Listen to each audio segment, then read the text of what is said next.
Komið sæl og velkomin í Spursmál, föstudaginn 30. ágúst.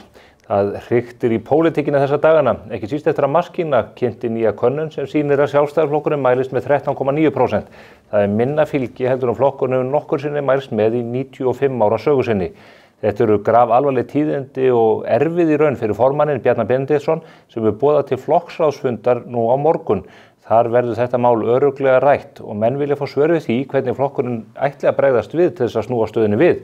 Á sama tíma fer miðflokkurinn með himinskautum og hið sama má segja Samfylkinguna. Þetta staðfestir þó kannski fyrst og næst eitt. Það verður spennandi að mæta hér í Spursmál í vetur að ræða pólitíkina því að allt getur gerst. En pólitíkin hún er víðar í gangi. Við vitum það að í Bandaríkjunum styttist í forsetakosningar. Þær fara fram 5. nóvember næstkomandi og við ætlum núna í þættinum að ræða við Hermann Nökkva Gunnarsson blaðamann hér á Morgunblaðinu sem er sérfræðingur í þessum málefnum. Það er allt hnífjafnt á milli Kamala Harris og Donald Trump og ljóst að sveifluríkin sem oft er talað 7 talsins, þau munu ráða úrslitum og þarna mun baráttan liggja. Við ætlum að flytja því fréttir hér á vettvangi Spursmála, á MBL og í Morgunblaðinu á komandi vikum og mánuðum og ég hvet ykkur eindregið til að fylgjast með því. En svo er það málefni ríkissaksóknara og vararíkissaksóknara.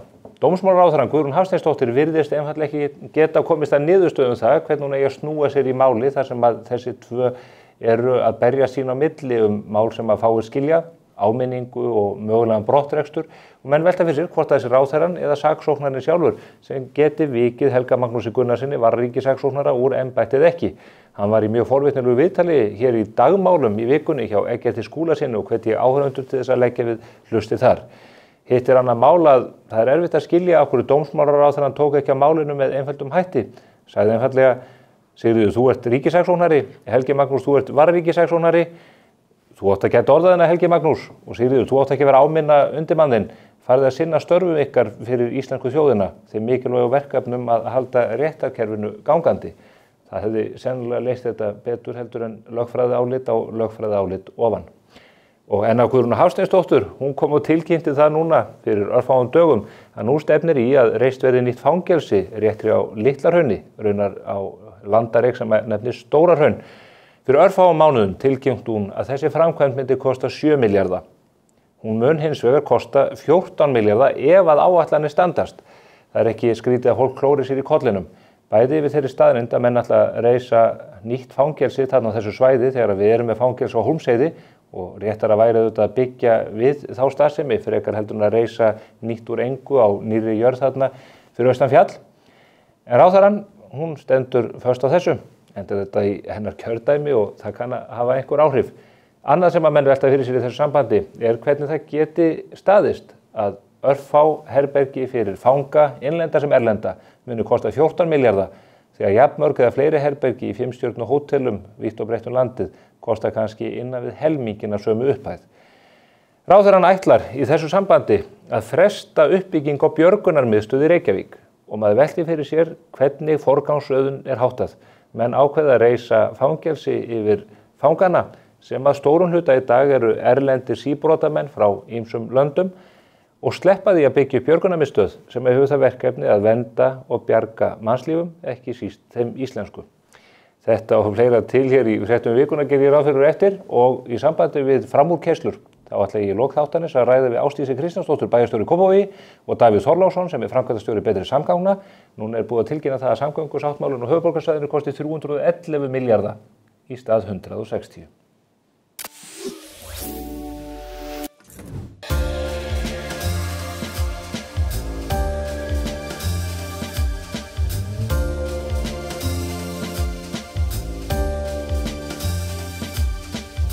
Herragarðurinn klæðir þig vel. Væntanlegt í sjónvarpi Símans. Dimma, ný spennuþáttaröð byggð á metsölubók Ragnars Jónassonar. A woman is dead. Put me on the case. You were suspended for assaulting an officer. You crazy? A girl throws herself into a glacier. Accident or foul play. I'm going to find out what happened to her. And if someone hurt her, I will find them. I know what you did. These people are monsters. And they're everywhere. I will send them back to the darkness. Dimma hefst 12. september í sjónvarpi Símans. Þau eru komin hingað til mín, tvö. Ólína Kjerúl Þorvarðardóttir sem forseti félagsvísindadeildar Háskólans á Bifröst og Hermann Nökkvi Gunnarsson sem blaðamaður hér á Morgunblaðinu og ætlum að fara yfir fréttir vikunnar og það af nógu að taka. Komið sæl, bæði tvö. Já, þakka þér boðið. Það nú eiginlega hefur verið hér bara síðustu mánuði, við þekkjum það blaðamennirnir, svo gríðarlegt yfirflæði af miklum og stórum fréttum að það erfitt að ákveða hvað skuli drepa niður en mér langar til að byrja samtalið á nýrri könnun sem að sýnir fylgi flokkana á landsvísu. Þar eru mikil tíðindi, kannski helst af 3 flokkum, Sjálfstæðisflokki, Miðflokki og Samfylkingu. Samfylkingin að mælast ennþá með himinskautum, Miðflokkurinn enn að hækka, en Sjálfstæðisflokkurinn virðist vera í, ég var að segja, frjálsu falli. Já. Hvað segið þið þessa greiningu mína? Já. Sjálfstæðisflokkurinn í frjálsu falli og ekki svipur hjá Sjón, hann náttúrulega bara í sögulegu lágmarki, þannig að ég held að hann aldrei nokkuð tíma mælst svona lágt. Nei. Og þetta eru söguleg tíðindi, þessi niðurstaða, en þetta engin furða. Sko, vandræðagangurinn sem hefur verið á stjórnarheimilinu síðustu mánuði, hver skandallinn sem hefur rekið annan í stjórnarsamstarfinu, Katrín stendur upp og gengur frá borði fyrir forsetakosningar, boltinn fer til Bjarna sem þá búinn að vera í 2 ráðuneytum þurft að segja af sér út af Íslandsbankamálinu og fer beint yfir í annað ráðuneyti við lítinn fögnuð. Og svo náttúrulega það sem ég held að skipti mestu máli sem auðvitað hagstjórnin, hún náttúrulega bara komin út inn í eitthvert öngstræti með verðbólgu, ofurvöxtum. Við erum ekki með neitt almennilegt húsnæðiskerfi, það virðist ekki mega gera neitt fyrir almenning í landinu. Ekkert sem að það má ekki gera neina ráðstafanir, hér engin almennileg byggingafélög, ungt fólk á bara sáralitla möguleika og þetta náttúrulega allt í boði ríkisstjórnarinnar og það hlaut auðvitað að koma að því að það kæmu einhver skuldaskil. Og það kemur niður reyndar að fylgi allra stjórnarflokkana svo það sé tekið fram, VG að mælast út af þingi líka. Þeir eru náttúrulega bara að hverfa, VG.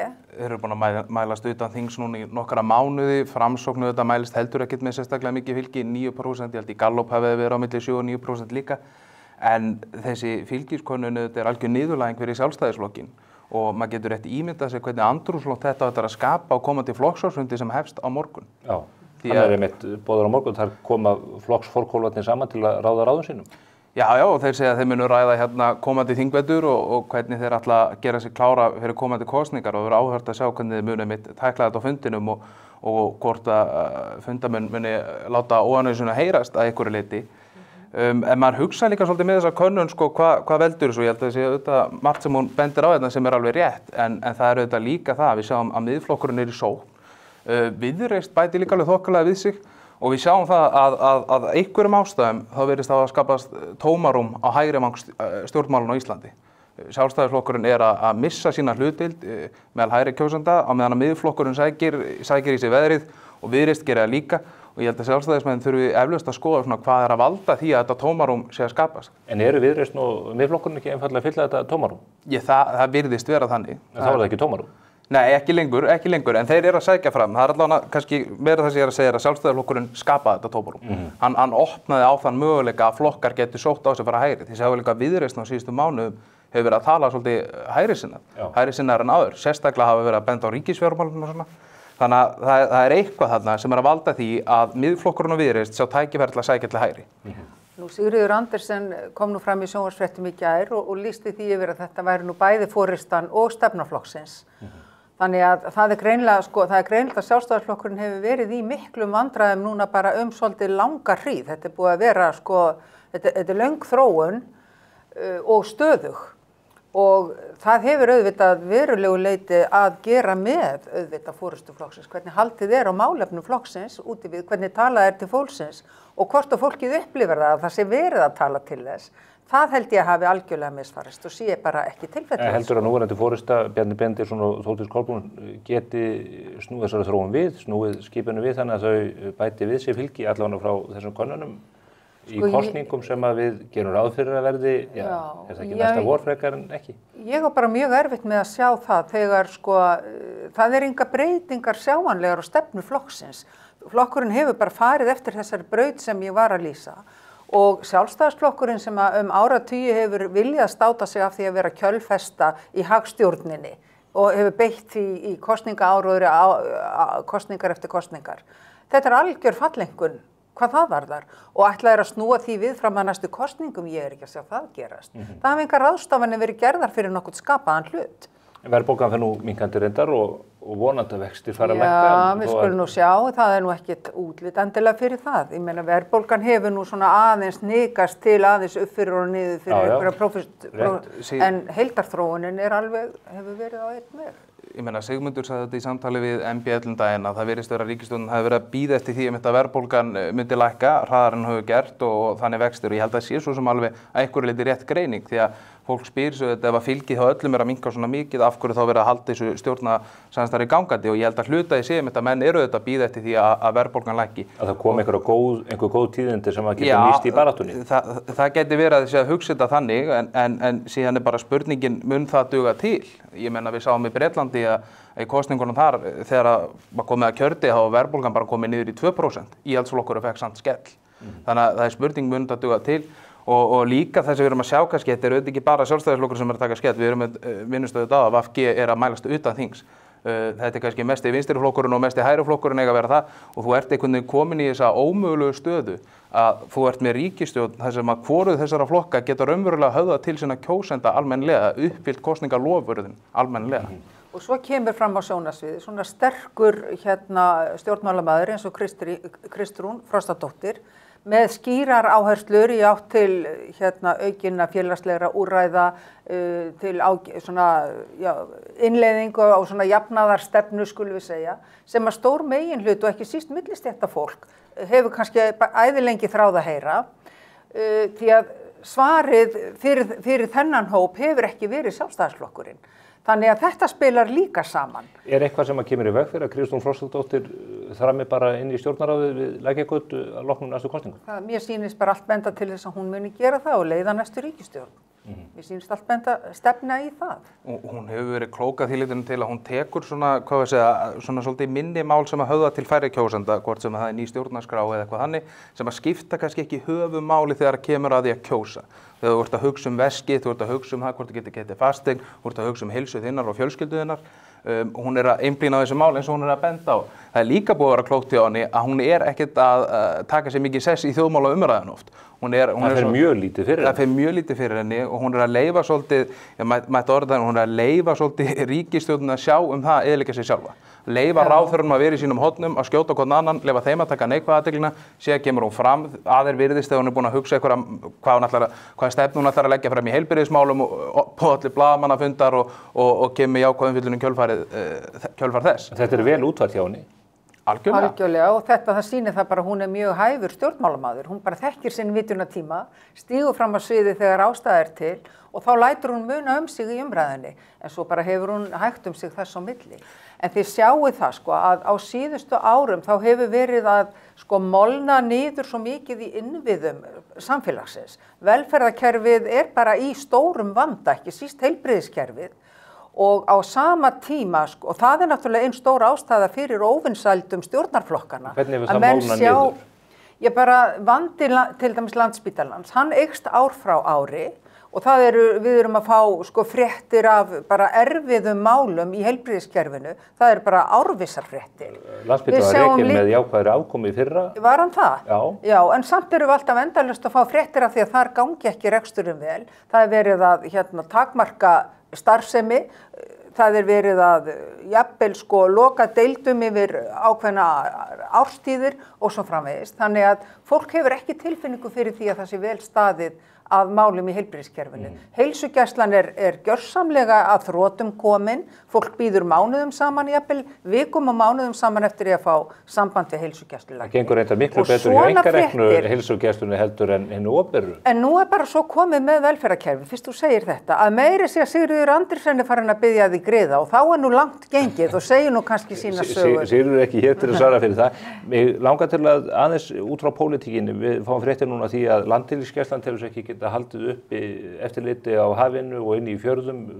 Flugvél gæslunnar er í risa viðhaldi sem kostar 300 milljónir og á sama tíma berast fréttir af því allt of oft og skelfilega oft af voðaatburðum, morðum, hnífstungum í miðbærum á menningarnótt þar sem að ungt fólk verður fyrir barðinu á vopnamönnum. Erum við að horfa upp á einhverjar hraðar samfélagsbreytingar núna sem að búið reyndar að vara við að myndu berast hingað eins og gert hefur á hinum Norðurlöndunum á síðustu 10 árum? Ég meina við sáum allavega í fyrra að það var metfjöldi í vopnuðum útköllum hjá sérsveitinni og það var metfjöldi af innbrotum, við sáum alls konar svona hluti, þannig að það er greinlegt að glæpum virðist vera að fjölga. Þetta nýlegast er búið í umræðinu þessi hræðilegu hnífamál, en það er náttúrulega þannig að eitthvað er að valda því að glæpum sé að fjölga. Ég er ekki með lausnaði því en við erum auðvitað, það má spyrja sig í tengslu við þessi hnífamál. Við sjáum að þetta er mikið á ungmennum. Við höfum tekið eftir að ungmenn á Íslandi, það er á mörgum mælikvörðum þar sem það mætti ganga betur hjá ungmennum. Ég held að við ættum að vera að spyrja okkur spurninga það. Eru þau meira félagslega einangruð heldur en þau voru áður fyrr? Þau kunni ekki að lesa. Skólamálin, já. Ég held að þetta sé nefnilega, þetta er auðvitað margþættur vandi. Ég get ekki annað en sett þetta að einhverju leyti í samhengi við síversnandi niðurstöður úr PISA-könnunum til dæmis sem sýna bara versnandi læsi og lesskilning ungmenna. 40% unglinga á aldrinum eitthvað í kringum 16 ára aldur getur ekki lesið sér til skilnings og staðan er verulega slæm hjá ungum drengjum. Við sjáum líka stöðu pilta og drengja í skólakerfinu eftir að grunnskóla lýkur. Í háskólum eru til dæmis bara, karlar eru einungis 30% þeirra sem að sækja háskólana. Þetta eru... Menn láta sér þetta í létturúmi líka? Nei, ég held að það nú sé ástæða til þess að fara aðeins að skoða málið. Það var talað miklu meiri hörku þegar að hlutföllin voru í hináttina þegar að hallað á konur en þegar að þessi hlutföll... Já, loksins þegar konur létu til sín heyra en svo hefur orðið eitthvað pendúlsveifla og það er auðvitað áhyggjuefni því að samfélagið er náttúrulega samanstendur af báðum kynjum, öllum kynjum og það allt þarf að endurspegla það og það er ekki eðlilegt þegar ungir karlmenn eru ekki partur á skólakerfinu, njóta ekki þeirra tækifæra og lífsmöguleika sem að menntun og skilningur innleiðir. Þetta stendur auðvitað líka í sambandi við ákveðnar félagslega breytingar. Ungt fólk velur að verulegu leyti í netheimum, inn í tölvuleikjum, þar sem það er í samviskulausum drápsleikjum, það er kannski ekki alveg í sambandi við bara mannlegar tilfinningar og samkennd. Og mér finnst þetta að vera farið að koma fram í þessari auknu hnífamenningu og þessari auknu árásarmenningu meðal ungmenna. Við þurfum að taka þetta verulega alvarlega. Börnin þurfa að lesa meira og vera menn í tölvunni? Já, og meira með fólki kannski.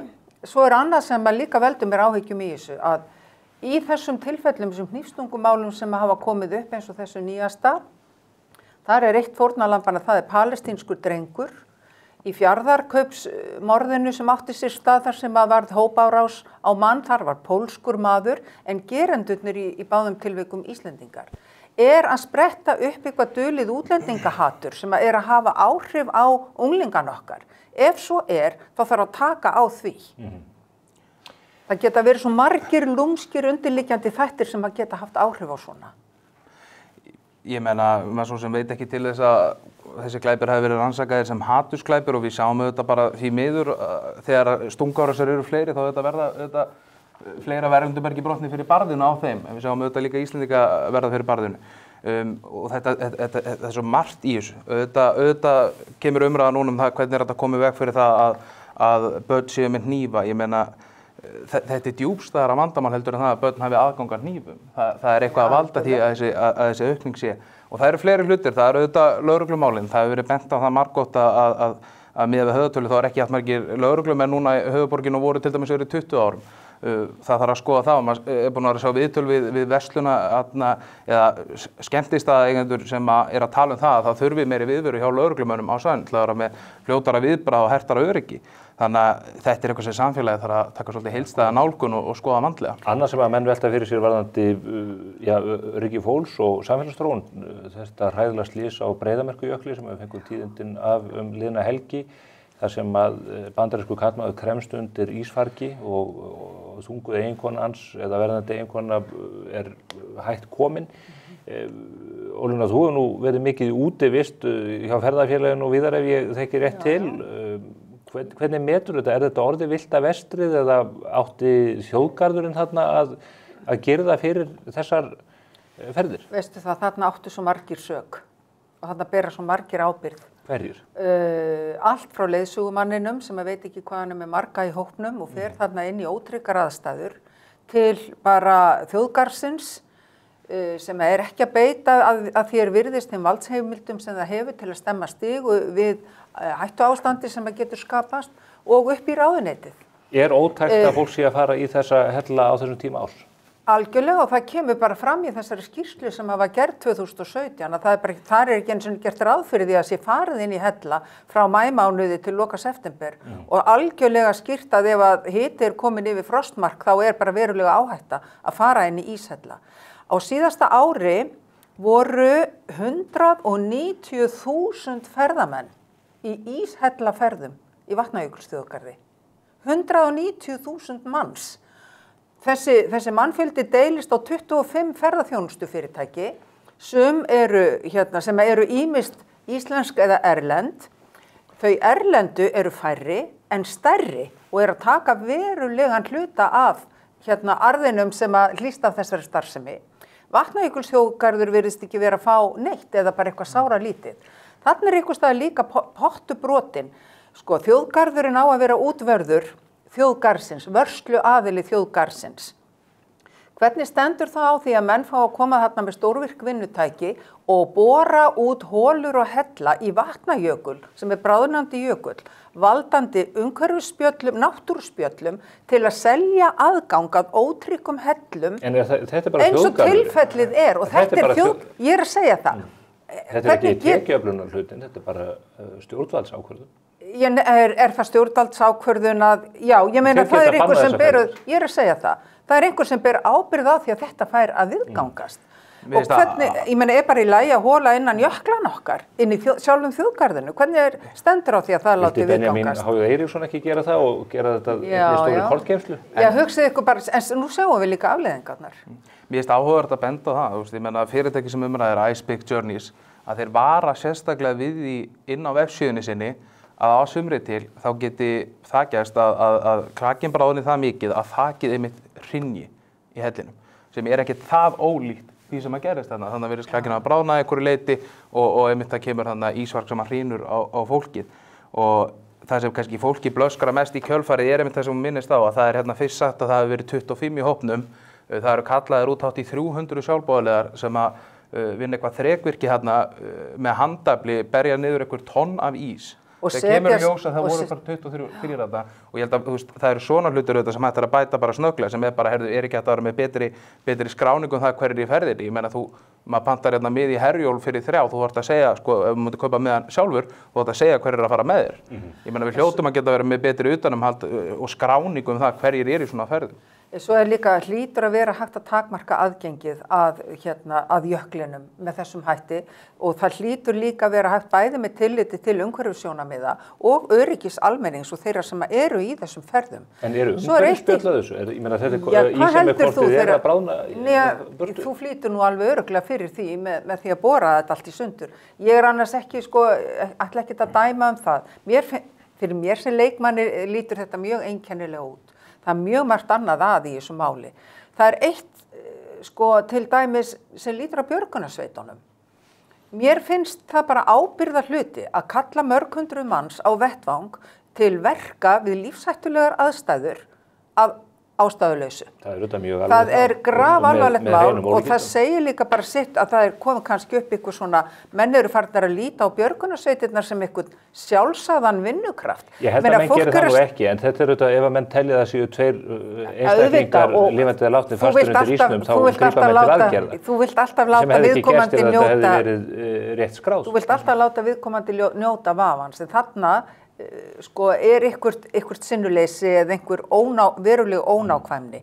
Sem þýðir það að fólk stendur upp frá matarborðinu, það fer frá sjúkrabeði ættingja, það fer úr sinni vinnu, mætir á vettvang og stendur svo uppi með það sólarhring seinna að þetta var tilefnislaust.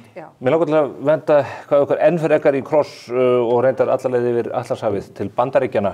Hermann, þú hefur verið að skrifa mikið það að fjalla forsetakosningarnar sem framundan í Bandaríkjunum, 5. nóvember, ef ég maður rétt. Kamala Harris og Trump etja það kappi. Hver staðan þarna í þessum ótrúlegu kosningum? Já, kannski eins og við sjáum bara hérna á skjánum hérna á bakvið okkur að það allt í járnum. Það munar innan við 2% stigum á landsvísu, samkvæmt Real Clear Politics, þessi tekur meðaltal kannana, sem bara ómarktækur munur í raun og veru. Og þegar þú skoðar þessi 7 sveifluríki sem að munur ráða úrslitunum á endanum, hver vinnur þetta, að þar munurinn innan við 2% í öllum ríkjum. Og í raun og veru munurinn, ég held að í 3 af þessum 7 þá munurinn 0,3% stig á milli þeirra og það mjög erfitt að segja til ég held að Harris hafi reyndar í gær í fyrsta sinn í svolítinn tíma, held ég sé hún fór fram, formulega náða að mælast hann í séð með nógu marga kjörmenn til að vinna kosningarnar sem 270. Ég held reyndar að þessi smá bjögukönnu hann frá Bloomberg sem að veldi því hún hafi hoppað eins yfir hann. Þetta verður alveg, þetta á hnífsegg eins og sækir standa? Þetta bara þannig og ég held að við höfum ekki séð allavega 2020 og 2016 þá var munurinn samkvæmt könnum mun meira á frambjóðum. Hillary Clinton var á þessum tímapunkti að leiða með við 5% stigum, Joe Biden var á þessum tímapunkti að leiða með við 7% stigum.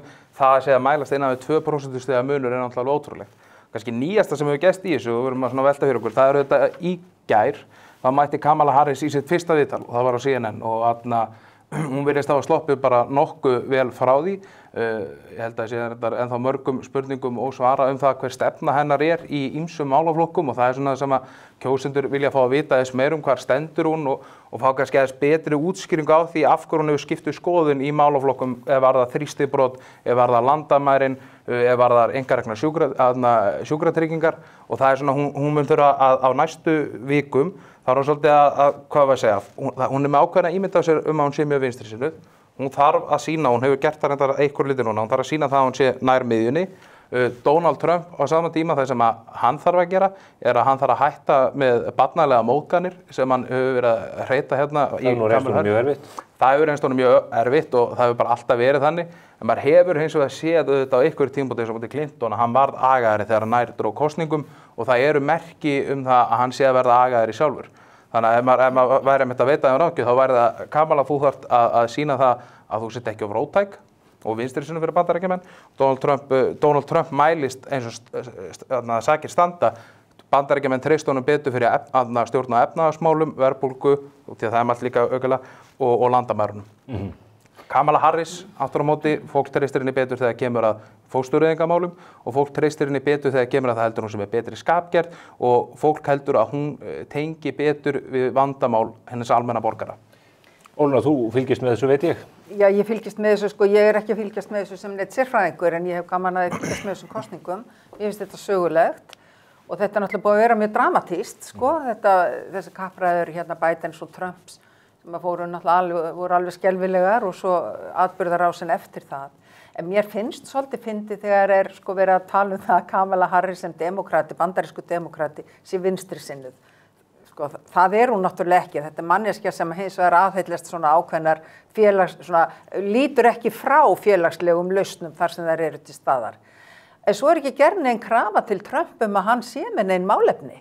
Það ekki gerð nein málefnileg krafa til Trump. Hann má bara vera sá sem hann en Kamala þarf að vera svona og hins en hún verður að sýna betur fram að þetta og ef ég set upp kynjagleraugun þá finnst mér þessi umræða alltaf svolítið sérstök. Hún kynjaskipt? Mér finnst það og það náttúrulega ekki bara í þessu tilfelli, það náttúrulega bara alltaf. En Kamala Harris að koma býsna sterk inn, hún heillandi persónuleiki, hún geislar af gleði, hún leyfir sér að vera svolítið hvöss við Trump, hún svarar honum alltaf fáað en svolítið með svipuðum vopnum eins og þegar hún segist þekkja manngerðina. Hún hafi nú átt við svona manngerðir sem saksóknari. Þá hún náttúrulega að vísa til ákveðina og hann hræddur við þetta og hefur ástæðu til að vera það. Heldur að hún hafa hann undir í kappræðunum? Hvað það, 10. september? 10. september á ABC. Já, það fyrir svolítið eftir í hvað hann ósvífinn, Maður náttúrulega, þið munið auðvitað hvernig þetta var með Hillary Clinton. Hún átti aldrei svar við ósvífninni í honum. Hann skaut undir belti og hún átti aldrei svar, var að reyna að vera málefnaleg og sigla yfir. Það voru kannski mistök, þú getur kannski ekki mælt manni eins og Trump með öðru en hans eigin vopnum, en hún verður náttúrulega alltaf að vera fáaðri en hann. Og það sem hún mun væntanlega gera í þessu kappræðum að hún mun reyna að mála þá mynd að þegar þú verður með þau hlið við hlið, að sé saksóknarinn og sé glæpamaðurinn. Það það sem hann mun reynda að gera í kosningabaráttunni og það það sem hann mun reyna að gera í kappræðunum. Þetta einmitt réttuður því að Trump á til að slá fólk út á laginu með því hvað hann þorir að segja bara í beinni útsendingu og það einhvern veginn fólk veit ekki hvernig það á að bregðast við. Ég held hins vegar að alla mælingar sýni það að hann getur ekki verið að vinna með þá leikbók lengur því að hann mun þurfa að tala málefnin. Þar það sem hann sterkastur, málefnalega séð eru Bandaríkjamenn hann treyst honum frekar til þess að stjórna á einum helstu málum sem eru ofarlega í huga kjósenda. Ef hann fókusar á einmitt þessi málefni, minnir á það hvar Harris hefur staðið og hún hefur vissulega verið vinstrisinnuð á bandarískum skala. Ég menna hún kallar fyrir verðlagsstýringu á matvælamarkaði sem ég efast að vinstrimenn á Íslandi segja kalla eftir. Hún hefur talað verið banni við þrýstibroti og eins og maður segir banni við einkareknum sjúkratryggingum. Þrýstibrot fracking og ástæða fyrir að maður að benda á það út af því að í Pennsylvania eru auðvitað mikið af þessu. Það mikil svona orkuöflun og það mikilvægasta sveifluríki. Þannig að það kannski ástæðan fyrir ég að minna svolítið ofta á þetta. Og svo fer þetta náttúrulega eftir í hvernig sveifluríkin fara. Það veltur allt á því og þau náttúrulega, en sko, ég ekki viss að Trump hafi hjálpað sér mikið með þessu varaforsetaefni sem hann valdi sér honum Vance. Já, sem að kemur svolítið út bara eins og kjáni í allavega sömu samhengi sem maður hefur séð hann. Og hann ekki að bæta Trump upp á neitt hátt, hann eiginlega bara að undirstrika hvað þeir eru oft aulalegir sko í málflutningi og uppnefnin sem þeir eru að velja Harris og svona, þetta ekki að skora með þeim. Heiðvirðir Bandaríkjamenn á endanum held ég að sættis ekki við þetta. Þetta eru ótrúlega áhugaverðir tímar og það verða spennandi viku hér framöndan. Hermann, við ætlum að njóta ásjár þinnar í því sambandi, við ætlum að fá innslög frá þér í þáttunum á komandi vikum, þar sem þú ætlar að fara yfir þróun mála frá viku til viku og svo segir mér svo hugurum að þú verður staddur á erlendri grund þegar að nálgast kosningar. Það passar, maður verður hann í Pennsylvania yfir kosningarnar og við munum auðvitað fjallum það sem við sjáum þar, taka viðtölu fólkar, hvað að hugsa. Fólk sérstaklega ætlum að reyna að finna þá fáu kjósendur sem verða óákveðnir ennþá nokkrum dögum fyrir kosningar, ræða við þá. Og eins og við bendir á, við á MBL við ætlum að birta á mánudögum alltaf yfirlit yfir helstu skoðanakannanir, hvernig það lítur út í sveifluríkjunum og föstudögum munum við fara yfir því spursmálum. Fréttir af þessu á MBL í Morgunblaðinu og þetta á K100 sömuleiðis.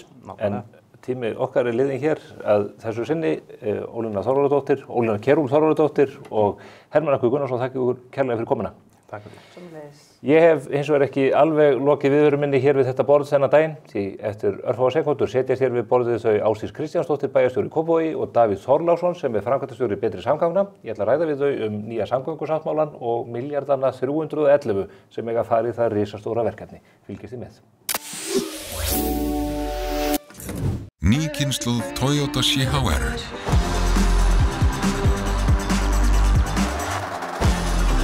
Hver lína skiptir máli. Toyota, förum lengra.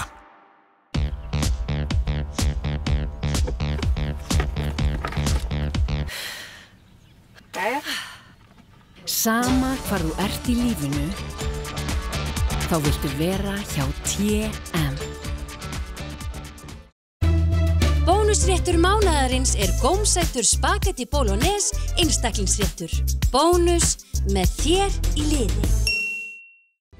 EQE SUV nær 9 hæðum með rafmögnuðum luxus og alltaf 550 km drægni. Askja Krókhálsi. Njóttu þess betur að grilla í sumar með Weber. Það jafnast einfaldlega ekkert á við það. Weber á Íslandi, weber.is. Þau eru komin hingað til mín í hádegismáa Davíð Þorláksson sem framkvæmdastjóri Betri samgangna og Ásdís Kristjánsdóttir sem bæjarstjóri í Kópavogi. Þau eru í hópi þess fólks sem nú leggur á ráðin 311 milljarða fjárfestingu í samgöngu innviðum í Reykjavík og á höfuðborgarsvæðinu í heild. Ég ætla að ræða við þetta stóra verkefni sem núna ég var að segja jafnt og þétt að koma upp úr hattinum. Komið þið sælblessuð. Gaman að sjá ykkur. 2019 var okkur sagt að þetta mikla verkefni myndi kosta 120 milljarða. Í fyrra var það 160 milljarðar. Núna það 311 milljarðar. Fjármálaráðherrann segir að sennilega mun þetta bara hækka enn meira. Ég byrja á þér, Ásdís. Hvað má þetta kosta? Hvað má þetta kosta? Já, ég vil nú byrja á því að segja að ég skil vel þessi tortryggni sem í garð sáttmálans og þetta ósætti í raun vegna þess að fólk sér auðvitað bara hvernig kostnaðurinn hefur þróast og það að sáttmálinn sé að fara nánast tvöfaldast eða meira en það auðvitað bara óásættanlegt.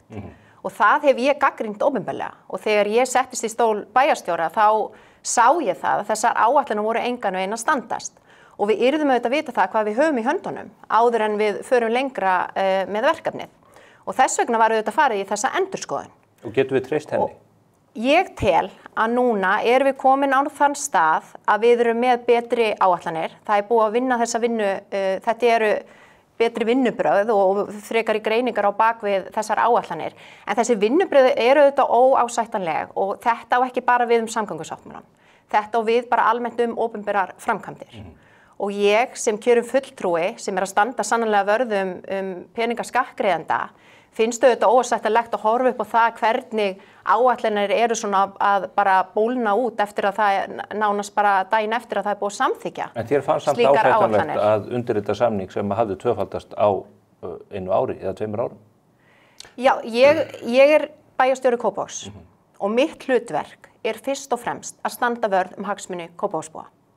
Ég vil að Kópavogsbúar geti farið úr og í vinnu, í skóla eða í nærliggjandi sveitafélög án þess að vera föst í umferð. Það er allir sammála það. Ég hef ekki, Stefán, nú ætla ég aðeins að fá að svara, ég hef ekki heyrt einhvern stíga fram með hagkvæmari lausn, raunhæfari lausnir eða sem er hægt að leysa á skemmri tíma til að leysa þennan umferðarvanda. Og það er mikilvægt að hafa í huga vegna þess að hér er verið að ræða samgöngusáttmálann.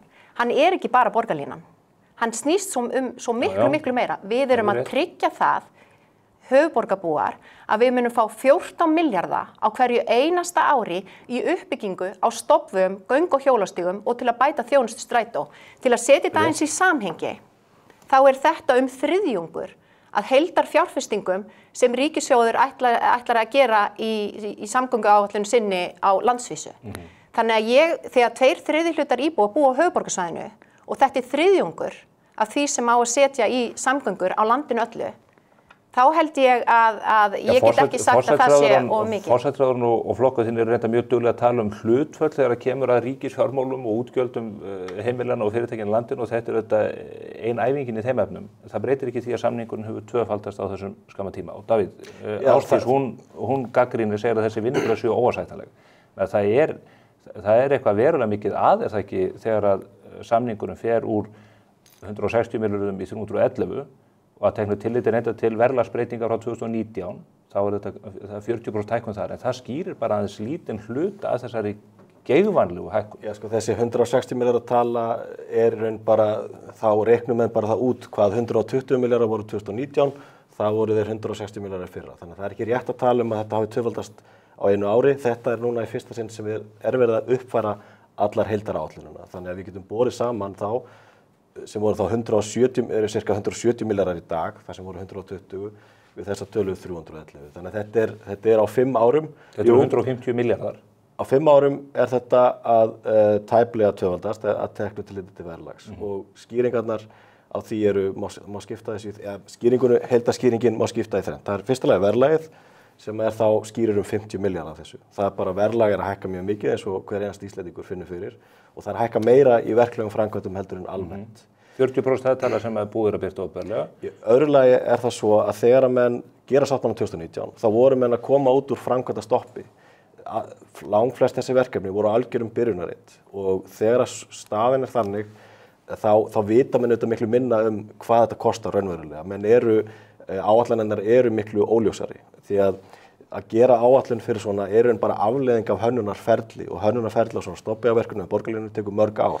Kostnaðarverkfræðingar, svo kallaðir, þeir fara yfir þetta og þeir hafa birt í skýrslunni sem að þeir gáfuð út yfir skýrslunni, sveitarfélögin og betri samgöngur, kemur fram að það eru menn að vega og meta svona bilið sem að getur verið í kostnaði við áætlanir eða fyrirætlanir af þessu tagi. Er einhver þeirra framkvæmda sem að lagt á ráðin með núna og við sjáum nú svona grófa teikningu af hérna fyrir aftan okkur. Einhver þessara framkvæmda sem hefur reynst ódýrari að teknu tilliti til verðlags í gegnum þetta ferli? Þetta er bara góð spurning og dregur með þriðja punkturinn. Þriðji punkturinn sá hvað varðar munin á þessum áætlunum og upphaflegum áætlunum sá að núna verið að gera þetta eftir alþjóðlega viðurkenndir aðferðafræði, þessar áætlanir. Þær eru áhættugreindar og settar upp og þessar tölur sem eru birtar í sáttmálanum svokölluð P50 gildi. Það þýðir að það áhættugreint þannig að það séu 50% líkur á því að áætlunum verði yfir og 50% að verði undir. Þannig núna erum við komið 0 punkt til að meta þetta út frá þessu. Þannig önnur hver framkvæmd ætti að vera undir áætlun, miðað við þetta. Það segja fræðin. Því trúir þetta enginn, en spurningin með, og önnur spurningu þetta í tengslum við þetta, af hverju var þessi alþjóðlegi staðall ekki notaður í upphafi þegar menn voru að tala framkvæmd upp á annað 100 milljarða. Já, það á ég að svara því. En já, fyrst spurningin svo svaraðir ekki og það var það einhver þessara framkvæmda sem lagt á ráði með núna sem að í núverandi áætlunum að teknu tilliti til verðlags ódýrari heldur en þið gerðu ráð fyrir þá? Eins og ég segi, fyrstu stofnbyggarframkvæmdirnar, ein þeirra var undir áætlunum, það eru af 10 stofnbyggarframkvæmdum, 3 búnar, 1 í fullum gangi. Eins og segi, við erum núna með ákveðin 0 punkt. Það erfitt að meta þetta út frá áætlunum upphaflega því þær voru ekki settar fram með sambærilegum hætti. Og hver ástæðan fyrir því þetta gert fyrir tíma áður en að betri samgöngur voru stofnaðar. En ég get ekki betur síðan að þetta hafi bara verið gert í samræmi við almennt verklag í opinberum framkvæmdum á þeim tíma og ég held að sé reyndar ennþá víða notað og ég vonast til þess að við séum svona að sjá önnur vinnubrögð þessu að það sé núna verið að nota þessa alþjóðlega viðurkenndu aðferðafræði áætlanagerð. Það sem er gert í þessum sáttmála og vonandi verið gert bara í öllum opinberum framkvæmdum. Við sjáum Hornafjarðarfljótið, við sjáum núna þetta verkefni með fangelsið á Stóra-Hrauni sem að tvöfaldast á örfáum mánuðum. Ég held að almenningur í Íslandi trúi ekki orði af því það að þetta muni kosta 311 milljarða á núverandi verðlagi miðað við þessi svör. Það er að segja að þetta hefur allt reynst miklu dýrara, menn hafa verið leiddir inn í verkefni á þeim forsendum að þetta kostaði 120 og svo 160 milljarða, en svo er veruleikinn bara einhver allt annar. Má ég aðeins fá að bregðast við þessu? Af því að ég var að reyna að minna, ég held að það verið í spursmálum þar sem að framkvæmdastjóri Vegagerðarinnar var í raun að viðurkenna það þurfi að bæta vinnubrögðin snýra áætlunum. Þetta auðvitað algjörlega óásættanlegt hvernig opinbera framkvæmdir fara alltaf fram úr. Og við erum auðvitað... Landspítalinn átti að kosta 60 milljarða, kosta 200. Já, þetta auðvitað bara ekki lægi. En það sem við erum að gera í þessari uppfærslu sem var eiginlega það sem var skýr krafa hjá eigendum að verkefnið þarf að vera stýrt af eigendunum á eigendavettvangi. Staðreyndin svo að verkefni var svolítið bæði hjá Vegagerðinni og hjá Betri samgöngum sem þýðir að eigendur höfðu ekki næga yfirsýn og höfðu ekki tæki og tól til að veita það aðhald sem þarf til að tryggja og bara horfa á og fylgja eftir framgangi verkefnisins. Ríkið eigandi Vegagerðarinnar og ríkið sá sem að kostar þetta 87% af þessu? Já, það breytir ekki því, Stefán, og við sveitarfélögum eigum ekki Vegagerðina. Og það bara staðreynd að stjórn Betri samgangna hefur ekki fengið nægar upplýsingar til að fylgja verkefninu nægilega vel eftir, sem og líka þingið, sjáðu. Auðvitað það hlutverk okkar kjörinna fulltrúa, sveitarstjórnarmanna, sem og þingmanna að fylgja þessu vel eftir.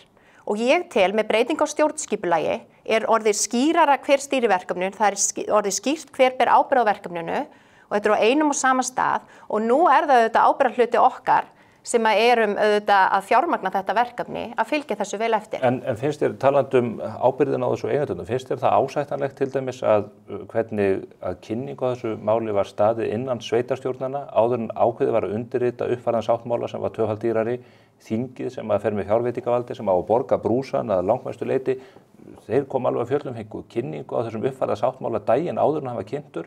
Þetta ekki mjög lýðræðislegt. Almenningur í landinu fekk bara kynningu á verkefninu þegar búið var að samþykkja það. Já, ég heyri nú ekki betur en að þetta var bara einskert árið 2019, en ég ætla ekki að verja það.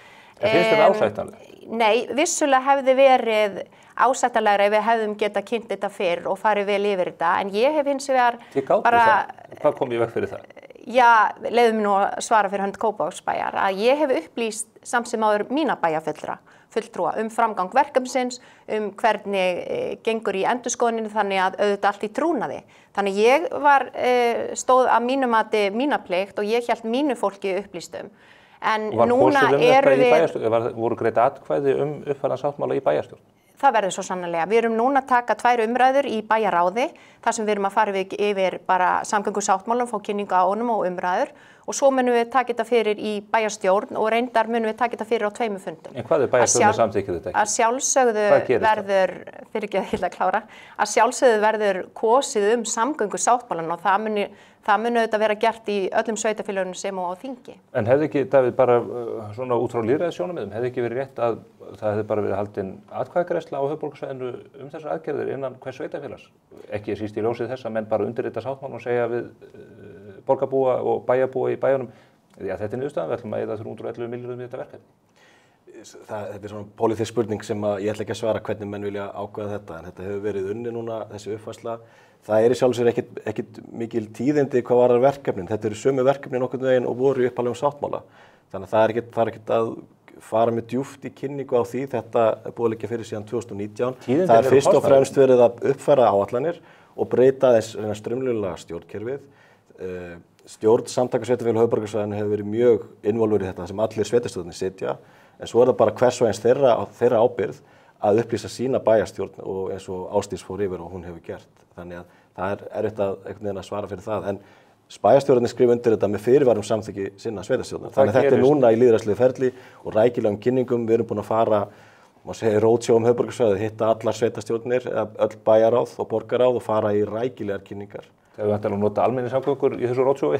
Já, stundum. En segðu mér eitt með, ef að eitt sveitarfélag, segjum að Seltjarnarnes eða Mosfellsbær eða Hafnarfjörður eða Garðabær myndu ekki samþykkja þetta eða gera gríðarlega fyrirvara, hvaða prósess fer í gang þá? Mér finnst það mjög ólíklegt að það gerist. Það er það víðtæk pólitísk breið samstaða bak við þetta. Það er nánast allir flokkar á Íslandi sem eru þátttakendur í þessum meirihlutum sem eru að nema Miðflokkurinn. Þetta er hvergi í bæjarstjórn eða sveitarstjórn á höfuðborgarsvæðinu. Þannig mér finnst það mjög ólíklegt að það gerist, en ef svo ólíklega vill til að það gerist, þá þurfa bara eigendurnir að setjast niður sem er ríkið og þá hinn 5 sveitarfélögin, ef við snúum þessu þannig og meta hvað þau vilja gera. En við megum ekki gleyma því samt að sveitarfélög á höfuðborgarsvæðinu er ekki eyjur, ótengdar eyjur. Þetta er bara eitt samgöngukerfi. Þannig að það er ekki hægt, menn get ekki bara sest niður og spurt hvað er ég að fá í mitt sveitarfélag. Menn verða að skoða þetta út frá heildarkerfinu. Og ef við skoðum þessa kostnaðar-ábatagreiningu sem var gerð á sáttmálanum, hún sýnir það að fyrir hverja krónu sem fer í sáttmálan þá skilar 3,5 tilbaka fyrir samfélagið. Ég held að væri ábyrgðar hluti að ætla sér að sleppa þessum ávinningi og bara sleppa það. Og hvað ætla menn þá að gera? Ef menn ætla ekki að fara í þetta, hvað ætla menn þá að gera? Ætla menn ekki að fjárfesta neitt í samgöngum? Menn eru líka búin að reikna það út með því að greiða, að íslenskir skattgreiðendur greiði laun Jodie Foster í einhverju bandarískri þáttaröð og þá komið það 6,5 sinnum aftur inn í hagkerfið sko. Ég veit ekki hvernig það var reiknað, en þetta er gert með kostnaðar og ábatagreiningu af þessu tagi sko. Ég efast að sé sama aðferðafræði. Þessi aðferðafræði er viðurkennd af Alþjóðabankanum og Evrópusambandinu og notað í öllum okkar nágrannalöndum og var notuð líka til þess að nákvæmlega sama aðferðafræði, til þess að meta Sundabraut og hefur verið hampað í leiðurum Morgunblaðsins hvað að þessi mikli ábati sem er á Sundabraut sem komi á nákvæmlega sem aðferðafræðinni. Þannig ef Morgunblaðið er ósammála að þessu, þá er hann komin í þessu. Þú er þessu ekki hér, þannig að við erum að ræða það sérstaklega við þá. En þetta eru 1200 milljarðar sem ábatagreiningin segir að fáist út úr þessu heildarverkefni.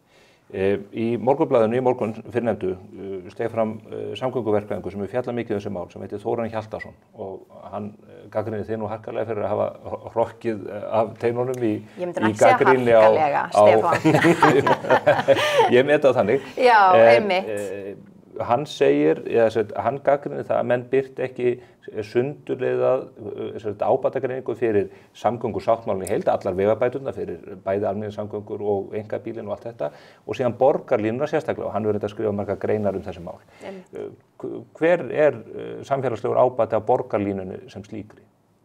Þetta er ekki rétt hjá honum, það fór fram sérstök kostnaðarábatagreining á fyrstu lóti borgarlínunar sem er langumfangsmesta framkvæmdin. Samfélagslegur ábati af henni er 25 milljarðar og skilar góðum ábata. Þetta var gert 2021 og liggur fyrir og menn geta séð á borgarlínan.is. En að borgarlínun í heilsinni hefur verið gerð? Það hefur ekki verið gerð af borgarlínun í heilsinni, það hefur verið gert af fyrstu lótunni sem er 40% af heildarfjárfestingunni og það hefur gert af sáttmálanum í heilsinni. Já, af hverju, þetta er bara kostnaðarsamt og flókið, kannski verður það gert en af hverju spyrðu ekki kostnaðarábatagreiningu af Arnarnesvegi eða Bústaðavegi eða Sæbrautarstokki og svo framvegis. Það er hægt að fara í hver einustu framkvæmd og gera kostnaðarábatagreiningu ef menn vilja það, en það bara, menn þurfa að gera sér grein fyrir því að það kostnaðarsamt. Já, menn deila ekki það að það þurfi að koma á betri samgöngu fyrir einkabílinn eins og menn sitja þessar stöppu hér á hverju mótni og hverju síðdegi. Borgarlínan með til þess að greiða líka fyrst og fremst fyrir einkabílunum. Það er alveg rétt, en maður hefði haldið að menn vildu hafa skýra sín á það hvað út frá ólíkum valkostum við uppbyggingu borgarlínunnar hvaða ábata það myndi skila. Nú verðast menn þá vera í myrkri með 60% hluta af þeirri. Menn ekki myrkri þegar við erum með kostnaðarábatagreiningu fyrir sjálfsmálinu í heild sinni, þar á meðal borgarlínuna. Og þetta algjörlega nýtt á Íslandi þetta sé gert. Þetta hefur gert fyrir Sundabraut, fyrir fyrstu rútu borgarlínunar og núna fyrir samgöngusáttmálann. Þetta eru einu kostnaðarábatagreiningar sem hefur gerðar með þessum hætti fyrir samgönguframkvæmdir. Og ég bara reikna þá með að Morgunblaðið kalli eftir þessu fyrir Hornafjarðarfljót og fyrir Ölfusárbrú og fyrir eitt og annað líka. Þú ert mjög upptekinn á Morgunblaðið, það skiptir ekki máli í þessu sambandi. Ég bara reyna að velta fyrir mér af því að ég held að fólk hljóti að spyrja hver ábatinn af borgarlínunni sem að verður mikil áhersla lögð á og reyndar að því að virðist allt gert til þess að láta fólk nota umfram aðra samgöngukosti að menn fái skýr svör við því hvað þetta kostar. En Stefán, það ekki alveg rétt að samgöngusáttmálinn snúist fyrst og fremst og bara borgarlínuna. Hver sagði það? Já, þú varst nú næstum því að segja það hér, fannst mér, en en við verðum að hafa í huga að rúmlega helmingur af samgöngusáttmálunum fyrir uppbyggingu stoppvega, göngu og hjólastíga. Og talandi ábatagreiningu að þá hefur auðvitað Fossvogsbrúin verið í umræðinni og verið gagnrýnd sannarlega fyrir það að kostnaðaráætlanir hafi alls ekki staðist og langt umfram það sem upphaflega var gert ráð fyrir. Reynda var þá gert ráð fyrir að brúin yrði minni og ekki eins breið. Og aðeins ætluð 12% vegfarenda? Já, en það nefnilega talandi ábatagreiningar að þá verið að bera saman Fossvogsbrú við Þorskafjarðarbrú. Kostnaðurinn á Fossvogsbrú 15% hærri per fermeter heldur en á Þorskafjarðarbrú. Sannarlega dýrari en 15% hærri. Já, það gert ráð fyrir því að 10.000 manns munu fara yfir Fossvogsbrú á hverjum einasta degi. Það gert ráð fyrir að 300 manns munu fara yfir Þorskafjarðarbrú á hverjum einasta degi. Munurinn þar á að það rúmlega 33 sinnum fleiri sem munu ferðast og fara í gegnum Fossvogsbrú með áætlanir heldur en í Þorskafjarðarbrú. Þetta líka eitthvað sem við þurfum auðvitað að bera saman. Ég vil ekki stilla þessu upp þannig þessi höfuðborgarsvæðið eða landsbyggðina annars vegar. En við erum að ræða þetta, þá þurfum við líka að ræða þetta á þessum forsendum. Og brúin sjálf gríðarleg samgöngubót, ekki bara fyrir Kópavogsbúa, heldur líka fyrir Hafnarfjörð og Garðabæ. Þetta auðvitað mikilvæg tengingin á stærstu vinnustæði landsins, framhaldsskóla, háskóla og svo framvegis. Þannig að eitt að rýna í kostnaðinn og segja, já, við höfuðborgarsvæðið að fá allt og mikið samgöngubætur á höfuðborgarsvæðinu. Það að segja að kostnaðurinn allt og mikill. Já, við þurfum þá líka að bera þetta saman við hvað að gerast út á landsbyggðinni. Þannig að mér finnst ekki tækt að vera alltaf bara horfið út frá kostnaðinum. Við verðum að hafa einhver ákveðna framtíðarsýn. Hvers konar samfélag viljum við byggja upp? Af því þú nefnir greinina sem var að birtast í Morgunblaðinu í morgun. Sem bæjarstjóri Kópavogs hugnast mér ekki að fjölga bara akreinum. Ég vil bjóða upp á fjölbreytta valkosti fyrir alla. Það ekki hlutverk kjörinna fulltrúa að segja fólki hvernig þau eiga að koma sér til og frá vinnu. Það hlutverk okkar að byggja upp byggð, fjölbreytta byggð sem og fjölbreytta valkosti í samgöngumálum. Og það það sem við erum að gera. En það hefur ekki verið gert. Við erum að gera það. Það hefur ekki verið gert. Frá 2012 hefur verið framkvæmda bann á höfuðborgarsvæðinu og milljörðum á milljarð ofan verið dælt inn í strætó sem að skilar botnlausu tapi, aka á eldsbúandi skriðdrekum hér eftir göttunum sem að allt of fáir nota og ekki hefur tekist að hífa þetta upp. Þannig að það ekki þannig að stjórnvöld og meðal annars bærinn þinn hafi verið að ýta í þá átt á sama tíma og menn hafa dælt peningum í strætó og hafa menn þrengt götur, Snorrabraut, Borgartún, Grensásveg, Lynghá og hvað þessar götur allar heita. Einmitt, mjög gott dæmi, þetta allt í Reykjavík. Já. Þetta skipulagsmál í Reykjavík.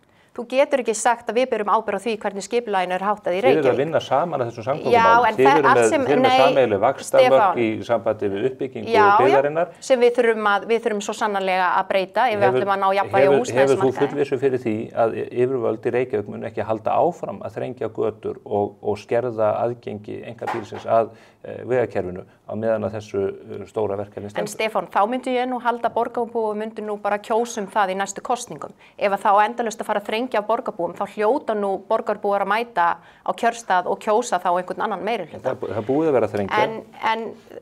Það búið að vera að þrengja göturnar. Ég vil aðeins bregðast við með strætó.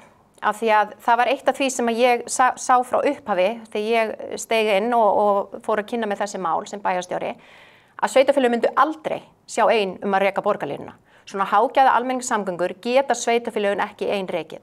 Og það líka það sem stóra breytingin í þessu er að með aðkomi ríkisins erum við auðvitað að fara að bæta þjónustu strætó strax núna í janúar 2025 og svo mun við munum semja með ríkið hærra hlutfall áður en að borgarlínan fer í gagnið. Ríkið er að fara að taka að sér rekstur almenningssamgangna á höfuðborgarsvæðinu. Samflokksmaður þeim Vilhjálmur Árnason, ritari Sjálfstæðisflokksins, hann setti þessi skilyrði fyrir samþykki samgöngusáttmálans áður að ríkið yrði ekki tengt inn í þá hít sem að Strætó BS og þessi rekstur allur á almenningssamgöngukerfinu sjálfu er. Algjörlega. Er það ekki bitlingur sem þið fáið fyrir að samþykkja þetta í Kópavogi og Hafnarfirði og Garðabæ? Alls ekki. Ég horfi á þetta. Hagsmunir höfuðborgarbúa eru að við tryggjum að við fáum fjármagn til uppbyggingu stofnvega, göng- og hjólastíga og til að bæta þjónustu strætó. Hagsmunir ykkar eru sem þeir að fólkið á Akureyri og Raufarhöfn og Egilsstöðum og Höfn í Hornafirði, það borgir ekstra kostnaðinn af borgarlínu. Borgir ekstra kostnaðinn af borgarlínu? Já, það er það sem þetta er náttúrulega bara það sem tíðkast líka erlendis, þú ert með hágæða almenningssamgöngur á höfuðborgarsvæðinu. En ég ætla aðeins að bregðast við þessu. Vilhjálmur var með þetta sem skilyrði. Já, ég var líka með skilyrði að við myndum taka þátt í samgöngusáttmálanum, þá myndi ekki koma til greina að sveitarfélögin ein myndi reka hágæða almenningssamgöngur. Og það var alveg skilyrði fyrir aðkomu okkar að þessum sáttmála. Þannig að ritari flokksins hefur orðið undir í ágreiningi milli ykkar. Ég ætla nú ekki að fara að tala eitthvað svona, það ekki augljóst? Samflokksfélag mína, en ég vil aðeins með þjónustu strætó. Þetta var svo góð punktur á það, nú er strætó bara fastur í umferðinu og kemst ekkert. Tómur segir, ég er ekki sammála, ég sé það að hann sem betur fyrir fullur af framhaldsskólanemum á mótnana og nú eru börnin mín að byrja í framhaldsskóla og fyrstu vikuna sem þau byrja í framhaldsskóla þau auðvitað taka strætó hverjum einasta degi og samviskusamlega að mæta á réttum tíma á stoppistöðuna til að mæti ekki of seint í skólan. Já, fyrstu vikuna, fyrsti dagurinn mætti strætó ekki af því að hann var fastur í umferð. Nú hina vikuna þá kom hann allt of seint af því að hann var fastur í umferð. Þetta auðvitað bara þjónusta sem við getum ekki boðið upp á og af hverju erum við þá að fara aðra leið með því að vera með þessa sérrein. Það er vegna þess að við verðum að tryggja tíðni almenningssamgangna, verðum að tryggja það að þeir sem eru að nota þessa almenningssamgöngur geti treyst því að strætó mæti á réttum tíma og skili fólk á réttum tíma á þann stað áfangastað sem og líka þau séu þá ekki föst í umferð. En hefur maður aðeins varandi bara aðkomið þessu opera að almenningssamgöngum? Í öllum löndum sem við berum okkur saman við kemur hið opera að almenningssamgöngum, fjármögnun almenningssamgöngna í borgum. Hafa gert það síðan 2012. Já, og það er ekki bara á höfuðborgarsvæðinu sem að ríkið er að setja pening í almenningssamgöngur. Það er að fjármagna heilmiklar almenningssamgöngur víða land. Það er verið að keyra strætisvagna víða landið. Það eru ferjusiglingar á allavega 2 eða 3 stöðum sem ég man eftir og jafnvel fleirum. Loftbrúin, þetta eru almenningssamgöngur, þetta er flokka sem almenningssamgöngur í bókhaldi ríkisins og ég held að með höfðatölu sé ríkið ennþá að setja meiri pening í almenningssamgöngur út á landi. Já, munurinn á þessu og siglingunum er að fólk kemst á milli staða í siglingunum og í loftbrúnni en það sem að menn hafa gert hér frá 2012 og það er þess vegna sem að sporin hræða, að menn hafa sett milljarð á ári og það hefur nú verið svo uppfærð frá 2012 og markmiðið var að fjölga notendur strætó úr 4% í 8%. Hvernig hefur það gengið? Það var ekki gengið. Var það markmiðið? Það var markmiðið. Okay, það hefur ekki gengið. En Stefán, af hverju gekk það ekki? Það er að því að strætó er fastur umferð. Og hvað erum við að fara að gera núna? Við erum að fara að búa til almenningssamgöngur þannig að þau geti komist til og frá án þess að vera föst í umferð. Það er það sem við þurfum að gera. Nú er bara eitt dæmi sem ég var að velta fyrir mig. Nú hefur þú gert drastískar og umdeilda breytingar á leikskólakerfinu í Kópavogi. Það sem að fólk er með skýrt afmarkaðri tíma, fólk þarf að koma fyrir á daginn og sækja börnin sín og þarf að hundu göttunum og skólinn lokað fyrr með ýmsum góðum árangri. En hefur einhver að trúa því að vinnandi fólk með börn í leikskóla sem þarf að skuttla og sækja í skóla, koma börnum á íþróttaæfingar og þar höndu göttunum, munu dröslast í almenningssamgöngukerfinu við að leysa úr þessum málum? Hefur trúa því að þetta verði raunverulegu valkostur fyrir þetta fólk? Ekkert endilega fyrir ákveðin hóp, ekki endilega fyrir þennan hóp sem þarf einmitt að sækja og leikskóla eða fara í búðarleiðinni heim úr vinnu og svo framvegis. En það líka aðrir hópar og þetta snýst það að við séum að bjóða upp á valkosti. Og við erum ekki bara að fara að fjárfesta í borgarlínunni, við erum líka að fara að liðka fyrir umferð, fyrir einmitt einkabílinn. Sem og líka fyrir þá sem eru hjólandi eða gangandi. Þannig að barnafólki mun þá að þínum að þið velja einkabílinn fremur miðað við þessa forsendur. Þú getur ekki alhæft það að allt barnafólk muni ferðast með einkabíl. Það verður auðvitað bara hver og einn að meta. Það líka skiptir máli hvar þú býrð á höfuðborgarsvæðinu. Ertu nálægt samgönguás eða ekki? Ertu nálægt þeirri þjónustu sem þú þarft að sækja fyrir og eftir vinnu og leikskóla og svo framvegis. Þannig að þetta bara að mínu mati finnst mér umræðan mikið snúast það, annarkvort ertu á móti borgarlínunni eða þú elskar hana. Og ég held Þið stillið þannig upp. Það má ekki... Nei, ég ætla bara að segja þér nákvæmlega eins og þetta er. Ég held að vel flestir höfuðborgarbúar eru bara svona bæði og. Það er frábært ef einhverju nota borgarlínuna, það er frábært ef einhverju ætla að keyra í vinnuna og það er frábært ef einhverju ætla að hjóla. En líka frábært ef einhver annar borgar fyrir hana, er það ekki? Jú, en Stefán, við verðum líka að ræða þetta í hver lausnin, hvað annað eigum við þá að gera. Ég hef skoðað aðrar tillögur sem hafa komið fram og ég bara ekki sannfærð það að þetta sé töfra lausnin við þessum umferðavanda. En ertu ekki sannfærð að umferðin á höfuðborgarsvæðinu væri í allt annari stöðu ef að menn hefðu fjárfest í samgöngu mannvirkjum frá 2012 sem ekki hefur verið gert? Og hver tók þá ákvörðun? Voru það ekki stjórnvöld? Það var tekin ákvörðun það að frysta allar samgöngu framkvæmdir á höfuðborgarsvæðinu. Það er gríðarleg innviðaskuld búin að safnast upp og nú erum við að tryggja það að fram til ársins 2040 erum við að fara að fjárfesta á hverju einasta ári 10 milljarðar til að koma að vinna upp þessa innviðaskuld. Þangað til setjum við först í umferðinni. Davíð, mér langar til að spyrja þig út í borgarlínuna. Hver verður ekstra kostnaðurinn á þessu batteri? Því að ef ég skildi rétt að þá verður borgarlínan rekin sem þetta stoppvegakerfi en svo verður í raun og veru annað strætókerfi eða einhvers konar sem að fæðir inn á þetta úr hverfuna þar sem að fólk er ekki 400 metra eða nær stoppistöðunum. Hlutverk okkar hjá Betri samgöngum er að búa til innviðina en ekki annars reksturinn. Þannig að það er kannski betra að beina rekstrarspurningunum til Ásdísar sem eins af eigandum Strætó.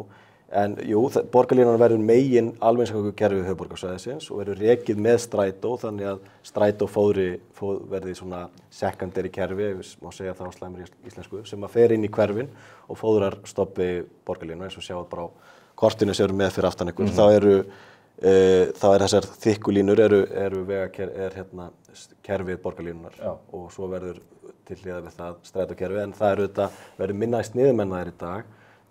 Strætó hefur verið að breyta sínu kerfi og er rauninni búið að skilgreina ákveðnar stofnleiðir sem munu síðan breytast í borgarlínuna. Þannig að það sem er verið að gera núna í Strætó verður minna í viðum að þessu leyti. Hver verður rekstrarkostnaðurinn á borgarlínunni?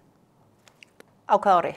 Já, bara þegar þetta byrjar. Þetta svona bara, ég reiknaði út á sínum tíma þegar borgarlínan verður komið í gagni og það var án aðkomu ríkisins. Ég varð að reikna út hvort að við hefum yfir höfuð efni á því að reikja þetta inn. Og þá reiknaðist mig til miðað við þær sviðsmyndir sem lágu fyrir á sínum tíma að mögulega myndi kostnaður Kópavogsbæjar 2 eða 3-faldast. Þannig að þetta er dýrara. Hver er kostnaðurinn í dag? Kostnaður í dag hjá Kópavogsbæ við erum að borga hver einasta ári í kringum 800 milljónir.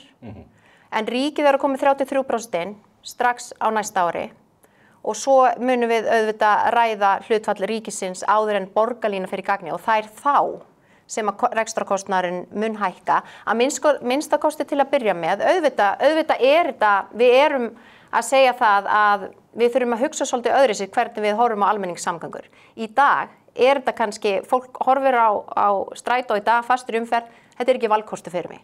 Og það er þetta sem við erum að vonast til að muni breytast, að það muni fleiri og fleiri samfara bættri þjónustu, sjá hag sinn í því að frekar en að sitja í umferð að þá muni þau hoppa upp í Strætó. Þið ætla að verja 311 milljörðum í uppbyggingu á samgönguinnviðum í bænum, að þið vonist eftir því að fólk nýti Strætó meira. Það er ekki rétt.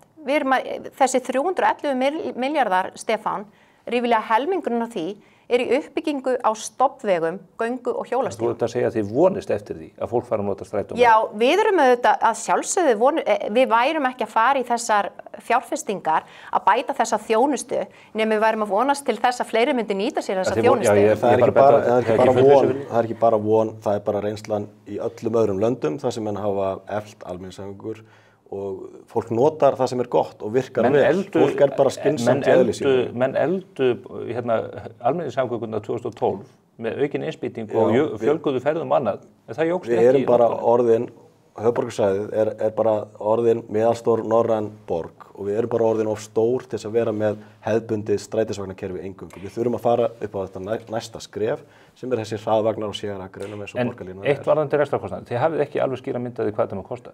Er til einhver algjörlega skýr mynd af því hver rekstrarkostnaður með þessu verður? Jú, við erum með þessar sviðsmyndir sem ég var að segja frá. Það eru sviðsmyndir sem hafa verið gerðar, hver kostnaðurinn er við að auka þjónustuna, auka tíðnina. Þannig að þetta er þreföldun til fjórföldun? Nei, ég sagði tvöföldun til þreföldun. Okay. En það er eitt í þessu varðandi, þegar við erum að ræða samgöngusáttmálans slíkur og einmitt líka að höfuðborgarsvæði hefur þetta vaxið. Þú ert að tala alltaf um 2012. Guð minn almáttugur hvað forsendur hafa breyst fólksfjölgun á svæðinu. Og við fórum það var ákveðið að fresta öllum framkvæmdum á höfuðborgarsvæðinu. Jú, ríkið kom með lítilsháttar innspýtingu inn í strætó en það eru samt sem áður sveitarfélögum sem reka strætó. 1.000 milljónir á ári. Já, en það átti að vera verðtryggt sem var ekki, það er milljarður í dag. En það breytir þó ekki því að þetta er kannski tilraun sem mistókst. Það átti að bæta þjónustuna, auka tíðnina, strætó er fastur í umferðinni. Það er ekki hægt. Við verðum að þess vegna, mér finnst þetta tilraun sem mistókst og þess vegna er verið að horfa á þetta með öðrum hætti, þar að segja til framtíðar og þetta er að mínum að þetta bara framfarir í samgöngumálum. Umferðar og tafagjöld er eitt af því sem reyndar er ekki alveg víst hvernig eigi að fjármagna þetta og margir óvissu þetta varðandi Keldnaland og annað en það eru umferðar og tafagjöld sem að þingið ætlar að taka afstöðu til. Þessir aðilar eru búin að véla aukna skattheimtu án þess að fjárveitingavaldið og löggjafinn komið að því með það er ekki fyrir árið 2030 þannig að það er nægur tími fyrir Alþingi til þess að útkljá það. Umferðar og tafagjöldin það tala um þetta séu 13 milljarðar á ári sem að þurfi að minnsta kosti í því sambandi. Ég hef farið í svona eilitla útreikning á þessu. Ég get ekki betur séð en að þetta geti verið svona í kringum ef við tölum með höfðatölu á höfuðborgarsvæðinu svona 30.000 kall á meðalfjölskyldu á mánuði. Ég held að það sé algjörlega fjarri öllu lagi. Ég held að það sé miklu lægri tölur sem við verðum að tala um. Hvaða tölur? Það er bara algjörlega Alþingis að ákveða það, hvernig það verður útfært. En ef þetta eru 13 milljarðar, hvað er þetta mikið á hverju fjölskyldu? Á hverja fjölskyldu? Ég hef ekki reiknað það, en það er miklu eðlilegra bara að reikna þetta per ferð til dæmis. Það er miklu einfaldara. Hvað er þetta á per ferð? Ég ímynda mér þetta séu svona örfáir hundrakallar per ferð inn og út af einhverju skilgreindu svæði. Eins og þetta er útfært í Svíþjóð, Noregi, Bretlandi, þá skilgreinir menn eitthvað miðsvæði í borgum og svo er borgað þegar menn keyra inn eða út af því svæði. Ég held að þetta væri kannski sambærilegt til það að leggja í miðbænum í klukkutíma eða eitthvað svoleiðis, myndi ég giska á. Þetta eru ekki einhverjar gríðarlega háa tölur. En ef þú miðar við höfðatöluna og 13 milljarða, þá er þetta 1000 kall á dag fyrir meðalfjölskyldu, kannski aðeins undir því, segjum 1000 kall, þá er það 30.000 kall á mánuði. Þetta er aukin skattheimta sem að þú ert að leggja til Ásdís. Það er nú vinsælt í þínu flokki. Þetta er ekki aukin skattheimta því að ef að ríkið leggur ekki þessu gjöld á það þarf að fjármagna þetta með einhverjum öðrum hætti þá bara beint af fjárlögum. Það er miklu sanngjarnara að fólk sem notar samgöngumannvirkin greiði fyrir notkun þeirra. Fólk sem veldur umferðartöfum greiði fyrir þær umferðartöfum. Því umferðartafir eru mjög kostnaðarsamar fyrir allt samfélagið. Ríkissjóður er ekki með tapið, hann auðvitað skrúfa bara upp í skattheimtunni til þess að taka ný verkefni af þessu tagi. Svo er verið að tala um með bílastæðagjöld, taka upp bílastæðagjöld vítt og breytt svæðið. Í þessari nýju áfangaskýrslu þá er bara að tala fjálglega um það að það fer bara eftir hversu hátt þú skrúfar verðið, hversu mjög þú þurfa að pína fólk til þess að hætta að nota einkabílinn. Þetta er allt bara eintóm skattheimta. Já, en ég held samt sem áður að við þurfum auðvitað bara að horfa helst þetta á það hvernig við erum að fjármagna vegakerfið. Ég mun gagnrýna það ef að höfuðborgarbúar einir eiga að fara að borga fyrir uppbyggingu á sínu vegakerfi en landsbyggðin ekki. Við þurfum auðvitað að horfa á þetta bara landsvísu. Hvernig ætlum við að fjármagna vegakerfið okkar? Ég held að við séum öll sammála því að það er ekki gott ásigkomulag á vegunum í dag. Þannig að með einhverjum hætti þurfum við auðvitað að fara í framkvæmdir og við þurfum að greiða það með einhverjum hætti og mér finnst sanngjarnara Út og þú kallar skattheimtu, nei, ég vil freka líta á þetta þannig að þú ert að greiða fyrir notkunina. Og við ekki bara að horfa á þetta út frá höfuðborgarsvæðinu, heldur líka bara á landinu öllu. En hvað ef þetta 30.000 kall á fjölskyldu? En þá líka þurfum við auðvitað að lækka skatta á öðrum vegsköttum sem við erum með í dag. Það ekki hægt að hafa áfram sömu gjöldin og svo leggja þetta til viðbótar. Ég held að flesti líti nú á hugmyndir skattalækkanir sem lélega brandara í dag. Já, en Stefán, það bara svo mikilvægt, sko, þú ert hér að ræða eins og við séum að leggja til gríðarlegra skattahækkana sem ég ekki sammála. Við erum að leggja til aukin gjöld á almenningi í landinu. Já, þetta ríkið sem mun gera þetta. Þetta fjármögnunar hluti ríkisins, höldum því til haga. Þetta samningur á milli ykkar. En það breytir þó ekki því að þetta auðvitað mun hafa áhrif á Kópavogsbúa. En aftur vil ég ítreka það, ég tel að hagsmunum Kópavogsbúa og höfuðborgarsvæðisins betur borgið að hér sé uppbygging á almenningssamgöngum, uppbygging á stofnvegum, göng- og hjólastígum, þannig að við komumst til og frá vinnu. Staðan ósættileita, það allir sammála því, en þetta kostar. Og við þurfum að greiða fyrir það, og með hvað hætti alltaf að greiða fyrir það? Það ekki sanngjarnt að þeir sem að nota þessa vegi, þeir sem nota þessa samgöngum munu greiða fyrir það með einhverjum hætti? En að sjálfsögðu þurfum við að tryggja það að við erum að lækka álögur á móti á sama tíma. Já, þetta fólk sem að fara að nota vegina í einkabílnum og borga fyrir þetta með umferð- og tafagjöldum líka að fara að borga fyrir borgarlínuna í gegnum skattheimtuna. Þannig að ég ekki viss að því fólki þyki það sanngjarnt. Það myndi þá halda að fólki sem að nota borgarlínuna þetta borga fyrir hana, en það fólk á aðeins að borga 40% af rekstrarkostnaði hennar. Já, en sjáðu aftur, en þeir sem eru í bílnum og eru fastur í umferðinni, það þarf líka að spyrja, viltu borga fyrir að fá greiðari og skilvirkari samgöngur, heilt yfir, komast fyrr á áfangastað eða ekki? Þannig að hann á að borga fyrir einkabílinn sinn og hann á að borga hinnum fyrir að taka borgarlínu? Nei, það mun auðvitað þau greiðir fyrir, já þetta eru valkostir. Hann á að borga 60% af kostnaði borgarlínu. Þá hlýtur það þá að vera val hvers og eins, viltu þá taka strætó? Já, en það nú ekki vinsælt í pólitík að velja að stilla upp tveimur algjörlega óaðgengilegum kostum. Nei, en það sem vinsælt í pólitíkinni og sem bara hlutverk og ábyrgð kjörinna fulltrúa að bjóða upp á valkosti. Og það það sem við erum að gera, upp á raunhæfa valkosti. Það má líka nefna það að hið opinbera í dag að niðurgreiða fyrir einkabílinn. Það sem hið opinbera setur í vegasamgöngur núna í dag minna heldur en það sem fær í tekjur af bílaumferð. Þar með það ekki að niðurgreiða einkabílinn, það að taka meira af einkabílum heldur að leggur til, það ekki rétt. Þá það ekki niðurgreiðsla heldur. Nei, það sem að ríkið leggur til vegaframkvæmda eða vegakerfisins á Íslandi meira en það sem það fær í tekjur af einkabílum. Þannig að það sé ekki rétt. Það rétt, þetta Samtök atvinnulífsins tók þetta saman og birtu á skattadeginum í fyrra, þá getur bara kynnt þetta. Það að breytast núna með til dæmis með upptöku kílómetragjalds, en síðustu árin hefur ríkið verið að niðurgreiða þetta, en þetta bara eðlileg grunnþjónusta af íbúa. Þetta bara eins og menntun, heilbrigði, samgöngur hluti af því og þannig líta öll Evrópulönd á þetta. Ein spurning, Davíð, og reynda til þín líka Ásdís, þið voruð einu sinni ungir sjálfstæðismenn, þó kannski margir myndu að halda þeir séu það en á vettvangi þess sambands man ég, Davíð, að þú barðist til þess mjög gegn því að menn væri að setja upp aukin myndavélakerfi í miðbænum og það væri þannig að ríkið væri að fylgjast meira með borgurunum heldur en góðu höfu gengdi, það væri skerðing og einkalífi fólks. Þessi umferð- og tafagjöld verða sennilega innheimt með því að taka myndir af bílnúmerum fólks þar sem það ekkur inn og út af svæðum. Þetta ekki einmitt dæmi það hvernig við viljum sporna við því að ríkið geti rakið ferðir okkar frá einu tíma til annars? Þetta gert með myndgreiningarbúnaði í Noregi, Svíþjóð, Bretlandi og mjög víða í heiminum og það mjög vel hægt. Við búum á Íslandi við ströngustu persónuverndarlöggjöf líklega í heimi. Við ákváðum að taka upp GDPR og gera það aðeins flóknara, þannig að það ekkert mál að tryggja það að þetta verði allt öruggt og þessi bara verið að greina bílnúmerinn til þess að sé að þetta fari í innheimtu með það en að sé ekki verið að fylgjast með ferðum fólks. Það alveg hægt að passa þetta. Þú fylgjast með ferðum fólks og þú veist hvað bílinn það ekki? Jú, það hægt að gera þetta í gegnum gagnagrunn, dulkóðan gagnagrunn, þannig að það hafi engin aðgang að því með hvað hætti, hvernig fólk að ferðast. Rétt í lokin. Keldnalandið stór hluti af fjármögnun verkefnisins. Ríkið afhendir betri samgöngum þetta mikilvæga og fallega byggingarland og hefur þetta aukið síðan við stærð þess núna í seinni áföngum. Upphaflega var gert ráð fyrir að þetta myndi skila 15 milljörðum inn í verkefnið. Núna stærir fjármálaráðherra sig að því að þetta verði yfir 50 milljarðar. Það auðvitað bara lóðagjöld. Þetta nú væntanlega ekki mikilsvert framlag til þess að draga úr íbúðakostnaði fólks í borgarlandinu ef að hagsmunirnir eru þeir að pumpa upp lóðaverðið eins og menn geta á þessu svæði? Nei, það akkurat hagsmunir okkar allra á höfuðborgarsvæðinu að lóðaframboð sé aukið. Það er það akkúrat það sem við þurfum inn á íbúðamarkaðinn er aukið framboð. Ég sammála því, þú miskilur spurningun, ég segi ef að menn er að bara spurningin var bara röng. Nei, spurningin er algjörlega rétt. Ef að menn hafa hagsmuni af því að pumpa upp lóðaverðið, þá hækkar það auðvitað íbúðaverð. Það sem að mun hafa jákvæð áhrif á íbúðaverð er aukið framboð og það er ekkert verið að pumpa neitt upp. Það er verið að fara eftir stefnu borgarinnar og hins opinbera í því að mjög hátt hlutfall verði í óhagnaðardrifnum lóðum.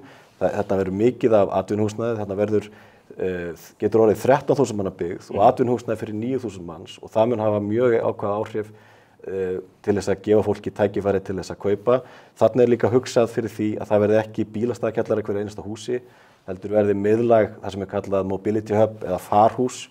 Það mun draga verulega á byggingakostnaði því það er rándýrt að margra milljóna kostnaðar per íbúð að vera með bílakjallara. Þannig að það er vel hægt að gera þetta með hagkvæmum hætti fyrir þau sem að fara að flytja þarna en samt þannig að þetta skili miklum ávinningi inn í þessi verkefni. Bara þegar fólk heyrir 15 milljarða og síðan segir menn við fáum miklu meira fyrir þetta 50 milljarða að þá átti menn sig á því að lóðaverðið fer hækkandi og það er það sem að menn hafa áhyggjur af varðandi byggingakostnaði. Það verður bara markaðsverð á þessum lóðum eins og öllum öðrum. Það verður ekkert hærra verð þarna og munurinn á þessu er bara sá 15 milljörðum versus 50 milljarðar er svo.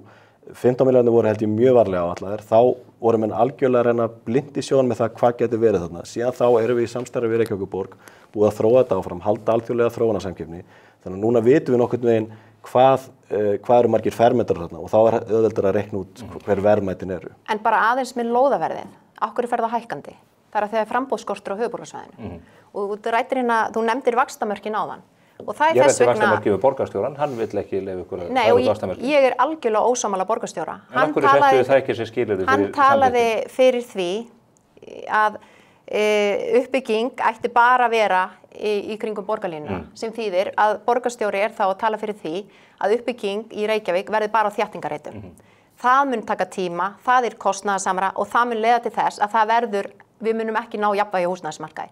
Það blasir við þessi vaxtamörk voru sett 2015 að fólksfjölgunin hefur verið slík að forsendur eru brostnar. Og það er þess vegna sem að Kópavogsbær, Hafnarfjörður og Garðabær eru að undirbúa það og vilja stækka vaxtamörkin. Þið gerið ekki nema með samþykki Reykjavíkurborgar. Já, en þá þarf borgarstjóri að svara fyrir það. Hvernig ætlar að tryggja jafnvægi á húsnæðismarkaði? Hvernig ætlar að tryggja það að við náum verðstöðuleika og nýjum lækkun vaxta? Ég spurði hann út í þetta. Af hverju settu þið þetta ekki sem skilyrði fyrir undirritun samgöngusáttmála? Af því að þetta er ekkert með aðkomu ríkisins. Þetta er bara samtala milli okkar sveitarfélaga. Ég held að það blasi alveg við. Þú hefur alveg getað sett þetta sem skilyrði. Ég held að það blasi alveg við að ef við ætlum að ná jafnvægi á húsnæðismarkaði og stuðla hagkvæmari uppbyggingu og íbúðum fyrir höfuðborgarbúa að það verður að breyta vaxtamörkunum. Og þetta er bara umræða sem er í gangi núna og ég óttast ekkert að taka þessa umræðu við borgarstjóra eða aðra sveitarstjórnarmenn. Alveg í blálokin. Það er flokksráðsfundur hjá ykkur sjálfstæðismönnum á morgun. Flokkurinn mælist með 13,7% fylgi. Hann hefur aldrei mælst jafn lágt síðan að mælingar hófust aldrei í 95 ára sögu. Fylgi virðist vera að sjunka niður akkurat á þessum tímapunkti. Er það ekki bara einmitt vegna þess að þið eru búin að undirrita þennan samning? Það held ég ekki. Ég held að það sé ekki ástæða þess. Ég held að séu bara margar ástæður fyrir því og kannski hefur sjálfstæðisflokkurinn ekki talað nægilega skýrt. Ég hef ekkert verið ánægð með allar þær ákvarðanir sem hafa verið teknar á þingi og mér finnst það ekki vera í línu við það sem við sjálfstæðismenn tölum fyrir. Ég verð hins vegar að segja að þessi könnun endurspegli að fylgi okkar sé samtengt við samgöngusáttmálann síður en svo. Ég held að kjósendur okkar vilji að sjálfstæðisflokkurinn sé með ákveðna framtíðarsýn. Við erum framfaraflokkur, jú, við stöndum vörð fjármuni skattgreiðenda svo sannanlega, en það er af og frá að það sé hægt að tengja stöðu flokksins við nýundirritan samgöngusáttmála. Flokkur sem stendur á Hornafjarðarfljóti sem tvöfaldast í kostnaði, fangelsi sem tvöfaldast í kostnaði á 3-4 mánuðum, það er ekki flokkur sem stendur vörðum skattpeninga. Ef að Bjarni Benediktsson ákveður að sögja á landsfundi í febrúar, kemur til greina að þú bjóðið fram til formennsku í Sjálfstæðisflokknum? Eins og sakir standa er ég nú bara með fókusin á Kópavog og ég hyggst. Ég hef nú sagt það opinberlega að ég sé fram á, ég mun vilja halda áfram sem bæjarstjóri Kópavogs. Ég er búin að vera núna í 2 ár, það eru 2 ár eftir. og við eigum mjög mörg skemmtilega áhugaverð verkefni eftir. Og þetta slípast til í pólitísku svörum. Þetta er ekki svarið spurningunni. Já, sérðu eftir 2 ár. Kemur þið greina að þú bjóðir fram til formennsku í febrúar ef að Bjarni víkur af vettvangi? Eins og sakir standa ég ekki að hugsa það. Nei. Þakka ykkur kærlega fyrir komuna á þessum góða föstudegi í góða veðrinu, Davíð Þorláksson og Ásdís Kristjánsdóttir. Þá ekki meira á vettvangi spursmála þessa vikuna. Nú höldum við öll út í helgina. Annarkvort með almenningssamgöngum með einkabílum. Ég veit hvaða kostning ég vil allavega hér úr hádegismógunum í góða veðrinu, en við sjáum sæla vikuliðin.